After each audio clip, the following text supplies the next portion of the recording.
Good evening. I'm King Diamond. I'm here to tell you the story of the Puppet Master.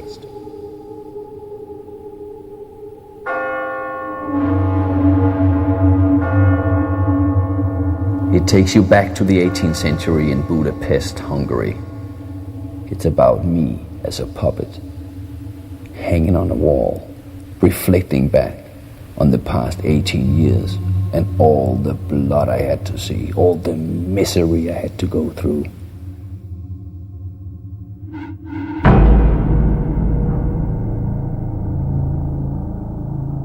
We're in Budapest, in Hungary. It's the 18th century. I'm gonna tell you what it was like for me when I first time saw this absolutely fantastic puppet show with these puppets that are almost human size. It's Christmas, snowy, it's cold outside. There are lines and lines of people outside waiting to get in. This show has been sold out for so long. The people are waiting to get into the theater. I'm there in line, and it's dark and cold, perfect night for a Christmas show. When I finally get in there, sit among the people, there is this strange, tense feeling as we are waiting, anticipating the curtain to fall. We've heard so much about these puppets on stage that it's magical. You can't believe what you're seeing. And suddenly it's like, whoa, shh, here come the puppets, And I start looking over in the wing, and I notice, wait a minute, I think I see a few shadows over there. Maybe there's some of the puppets sitting over there, waiting to walk in. And then I see the puppet master come up the stairs, and there is like this walkway high above, almost up by the ceiling. And there he operates all these strings and stuff. And he actually leads a couple of puppets in on stage. Like, wow, there they are. One, there's two, three puppets coming in line. And halfway through the show, this really strange thing happens.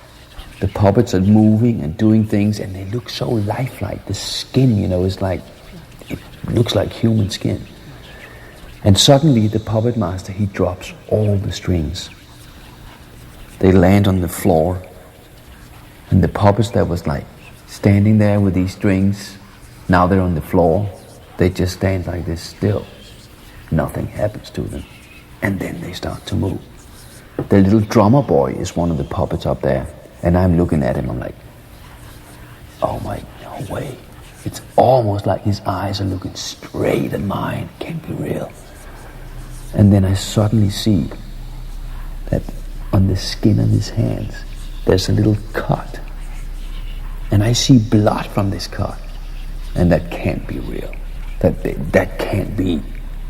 This is too weird. And then he starts playing his drum.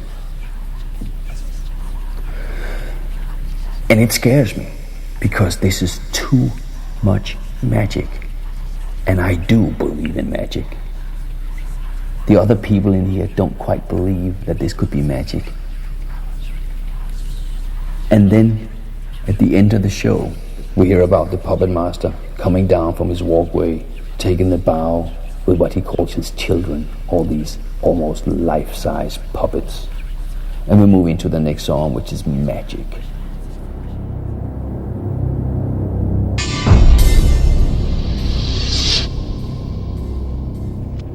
It's after the show, it's outside, it's cold, it's damp. I've just gotten outside the door. Victoria, who is another main character in the story, has walked out on the other side. And we're standing there just waiting, and the people are walking out of the theater. They're all heading for home. And they, like I said before, they don't believe that what they saw was magic. But we do, both of us.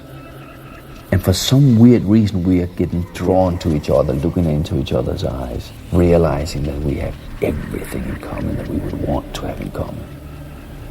We're getting drawn so close that I can feel there is something else between us.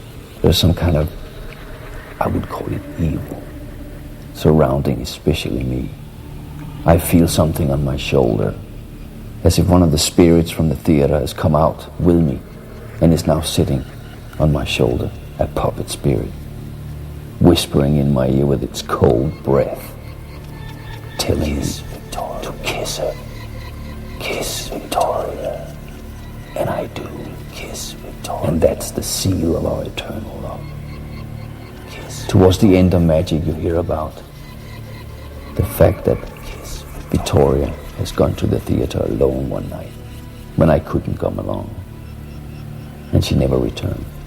So I realized that something is wrong. I have got to go to the theater and find her. There is something wrong here. There is something wrong here.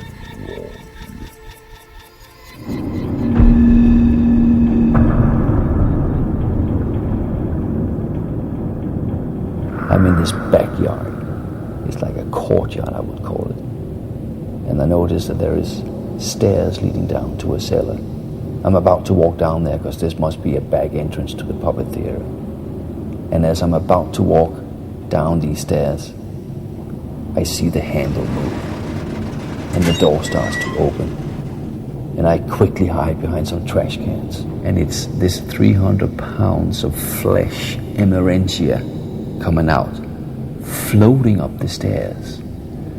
She gets up there, I'm looking, what is she doing? What is this? And then I see this knife shining in the moonlight.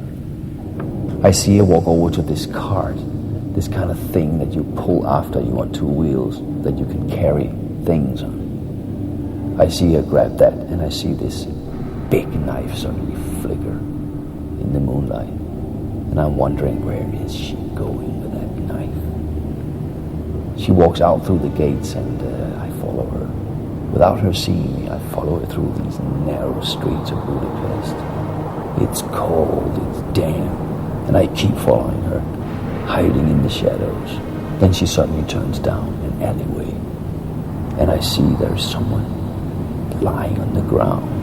It must be a homeless. Then I see the knife come up high.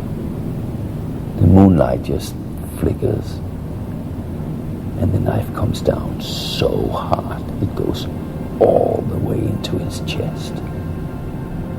That's where she leaves the knife, so as little blood as possible can escape his body, because she will need it later. I'm looking, and I'm surprised that blood is not red, not in the dark. In the dark of night, blood is black. Dark of night, blood is black. Then she wraps him in a sack and puts him on this cart. She's got to get out of there before she gets caught. So she rushes back to the old theater.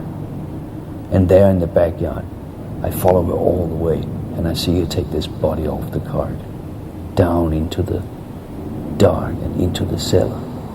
And she leaves the door open. It's ajar, and I wonder why. I follow her inside, and I walk on after her in these narrow hallways. Every time she turns a corner, I sneak up fast, and I see where she goes. Suddenly, after one corner, she's gone. I can't see her. But I do see a light from a room up ahead. When I peek into this lit room, it's gloomy, and it's a horror show that I see. Nothing but horror. And then I feel the blow. I'm knocked out.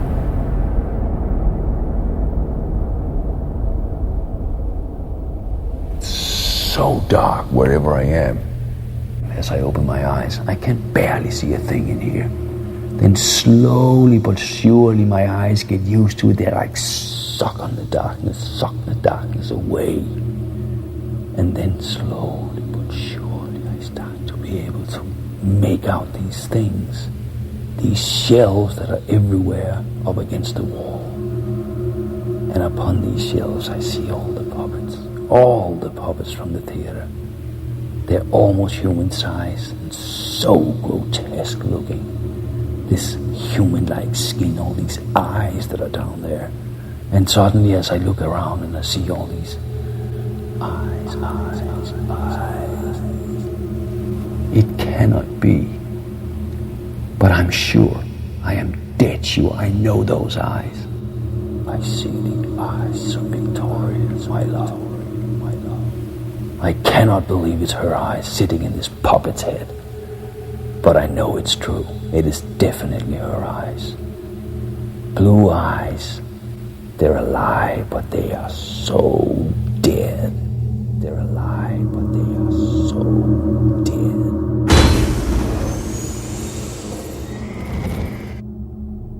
puppet master and his wife appear in the cellar for the first time. I see them there. I'm tied to this wall still, and the puppet master comes in. And I notice that there is an altar in here. It must be an altar, full of ancient books, black candles, everything you need for a ritual. The puppet master actually starts performing this ritual. I suddenly hear his voice speaking these ancient tongues. I can't understand any of it, but I start feeling so strange inside. It's almost as if somebody's taking my mind out of my body, just out of my head, just pulling it out. And I start getting panic.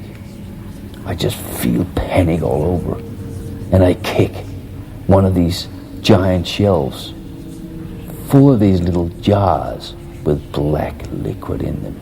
Actually, it's blood. One of them falls all the way to the floor and smashes on the floor. It's just red over. The puppet master turns around from the altar and looks straight at me. And he says, "How dare you disturb my work?" And he did something he shouldn't have done. He interrupted his own ritual. And what happened from him not citing the ritual the proper way is that he gave my eyes eternal life. What he's doing in this ritual, apart from this, is he's trading souls with the demon that suddenly shows itself up in the symbol upon the wall. This demon he has dealt with many, many times. He knows this demon as well as hell. He knows everything. The demon will give him a certain kind of soul in return, a magical soul, a soul that can keep human flesh alive. Eyes, ears, hands, everything he can keep alive. And that's how they use the puppets in the theater. That's why they look so alive. At the end of the ritual, I feel so exhausted, as if almost everything has been taken out of my body. And I slowly faint away.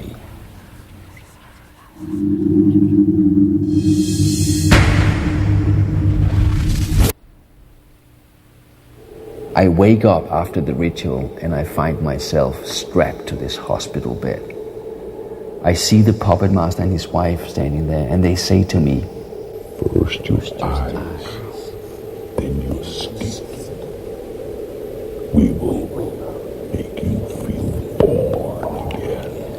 And then they say, "No more me, my friend."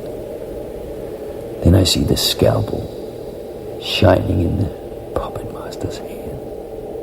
His wife has got all the jars for blood. They are not going to spill a drop. Then comes the cutting.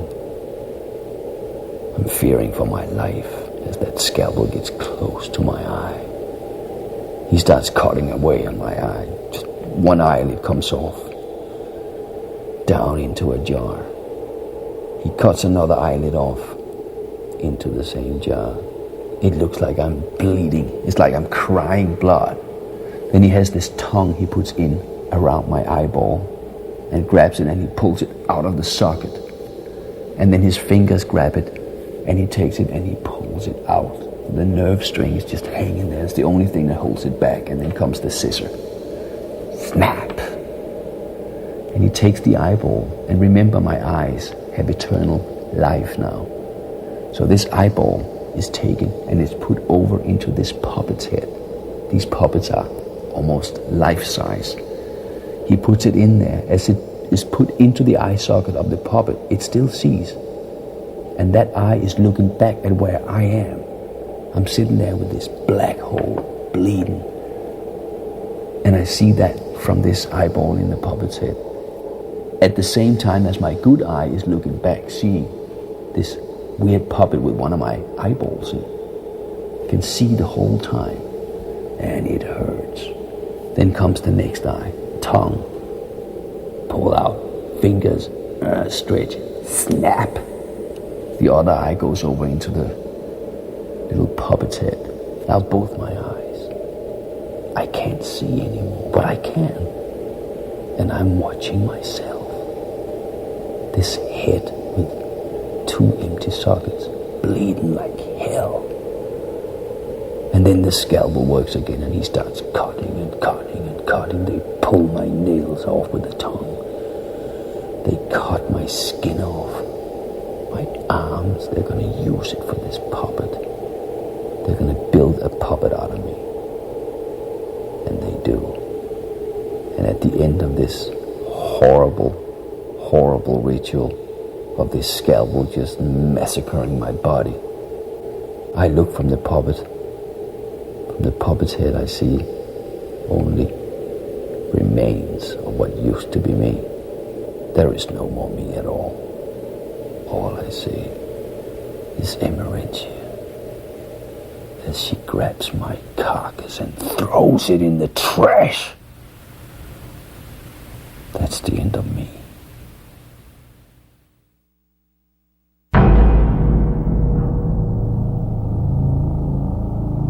In Blood to Walk, they have made a puppet out of me. I'm actually sitting on my shelf. I have my little jar of blood that's going to be used for me every time they're going to bring me back to life. I'm sitting there, I'm looking at all the other puppets because my eyes are eternal, theirs are not. They all need injections to start functioning. I need injections too. And it must be our own blood, otherwise we will not function right. But today, something special is going to happen. As the puppet master and his wife comes down to us and says, Hello, my children. My children.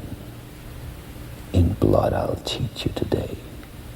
They take Victoria down from her shelf and me from mine, and they set us on the floor, facing each other, looking at each other. Well, she doesn't see much because her eyes are so dead, but I see her.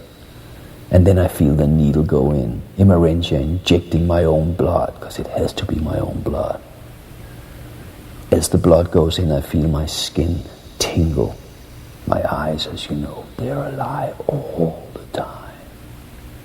But the skin, it starts tingling now. And I feel like I can stretch it a little bit. I can actually move very little, but I can. And then I see the same thing happening to Victoria. I see her eyes slowly come alive. For the first time in a while, we're actually looking at each other's eyes, and we recognize each other's eyes. We know what have happened to each other. We know what's been going on, and we totally recognize. We don't need words to speak. Our eyes speak for us. It's like our minds are now in our eyes. It's our eyes that are our brains. Our skin is our muscles. And we try to move them a little. The puppet master sees that we're alive, and he says, That's enough for today. Put them away.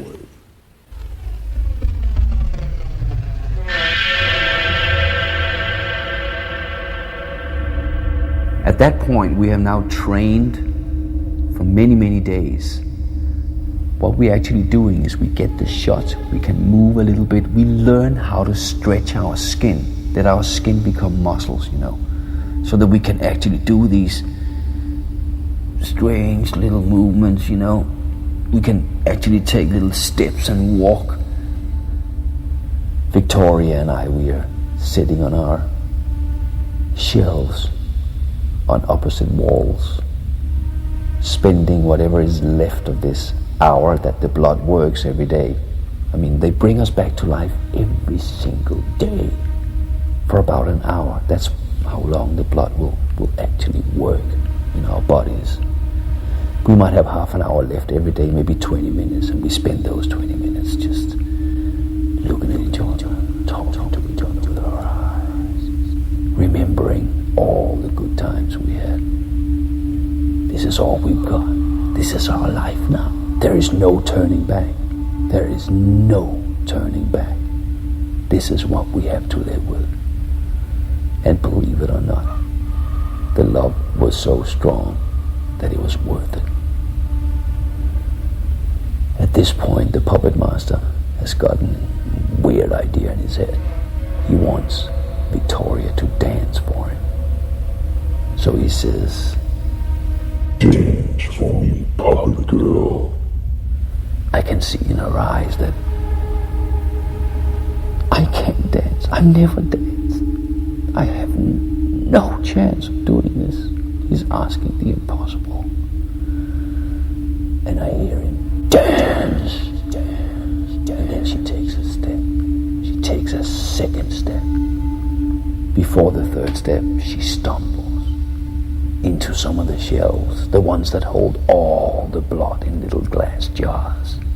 6 of them are coming down. They smash all over the floor. There is just blood and puppet life all over the floor. The puppet master explodes in rage and says to Emerentia, his big, big wife, Send her away from here. Send her as far away as you can. maybe the other theater in Berlin. Yes, send her to Berlin. We have half an hour left now, the bloodiness. This training session went totally dead wrong.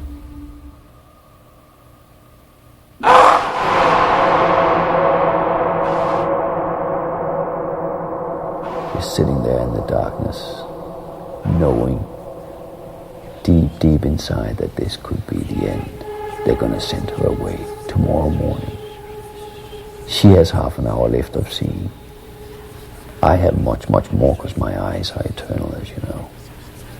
And as we sit there, Victoria asks me with her eyes, please, actually she's pleading to me, please tell me this is not goodbye. And I tell her, do you remember the butterfly? And she says, it made me cry. I know, I say. But remember, we dried its wings so it could fly again. But deep inside I know, this is not the way it should be. This is close, close, close to the end. You might only have 10 minutes left now of what is our life together. And then I tell her that I would die for you if I could. And I swear that I will find you wherever they send you. I will come and get you. And then she asked me what if I can't survive without you by my side? I say, then wait for me. Wait. Wait on the other side, because I'll be there. Then Victoria says, I can barely see you anymore. And I say, don't forget the butterfly. It didn't die. And she says, I love you. And I say, I love you too. Then you hear Victoria's voice say, I can't see you anymore. And I know this is it. It's over. Never again. It's over. So I whisper goodbye, my love. And that's the last little drop of blood left in her skin that now went away. She will never see me again. I can still see her. I see her the next morning as they come down and pull her off the shelf and they shove her into this big, big box. This big thing painted on it saying Berlin. I see them carry that box away and I can do nothing. But I swore that I would find her. I'm going to do my damnedest to get that done.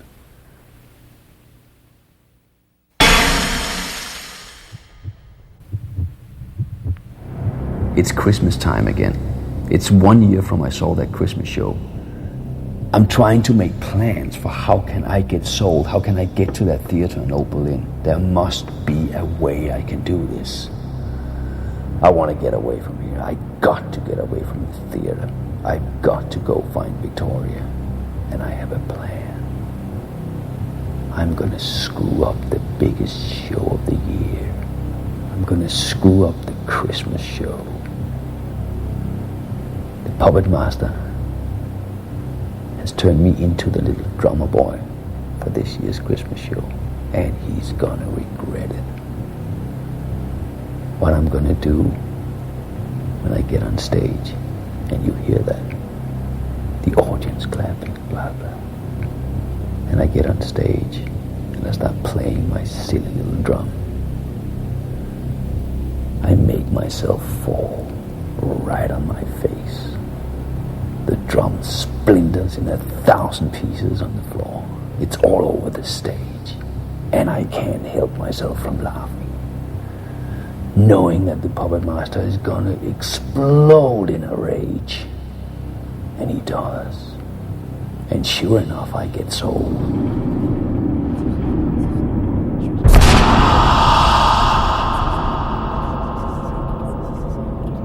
They sell me to a little shop down in a back street, a second-hand puppet shop where no one comes. Very few people come in there. Let's give them that little. There, I'm hanging on a wall with a nail through my throat. There I've been hanging for 18 years now. Looking, and looking. That's all I can do. Just hanging there, living, dead, looking. I see all these little kids come in, wanting puppets. They look. No, that's scary. I don't like that puppet. It looks sick. That's what they say about me. I look sick. You know I don't look sick. I look just like you. But these kids, my eyes, they watch them. They watch them as they walk around. As I realize I will never be sold again. It's over. I am on this wall forever, living dead. And during the last little nice outro written by Andy, you get the feeling of where me and Victoria are. Very far from each other, never to meet again. Ever, never, ever. It's over. But I must tell you before I finish about what great success the puppet master and his wife had with their theater. They became more popular than ever. They even had children themselves. A son and a daughter. And the rumor is that they're going to open a new theater in London town for kids. Think about that. The puppet master and his wife's sick children are going to open a theater for kids. What kind of puppets do you think they're going to have? I say no more. I say good night and sleep tight.